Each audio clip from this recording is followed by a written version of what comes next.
ఈ గింజలు మీరు ఏమని పిలుస్తారో కామెంట్ చేయండి. మేమైతే కట్టి చేను అంటామండి మా ఊరు సైడు. ఇవి ఎక్కువ హాట్ అంటే మిక్చర్లో నల్ల నల్లగా కనిపిస్తాయి కదండి గింజలు, ఆ చేనండి ఇవి. ఇది చాలా కాస్ట్ అండి ఇవి పప్పు. ఇగోండి నా మొక్కలైతే ఇవేనండి, కట్టి చేను మొక్కలండి ఇవి. అగోండి విత్తనాలు అలా వస్తాయండి, బాగా పండినాక కాయలు అలా ఉంటాయి.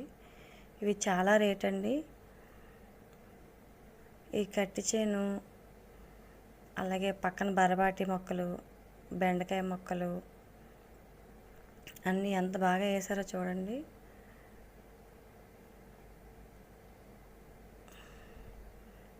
మీకు కనుక ఈ వీడియో నచ్చితే లైక్ చేయండి, షేర్ చేయండి. కట్టి చేను అంటారంటే మీరేమంటారో కామెంట్ చేయండి. ఓకేనా ఫ్రెండ్స్?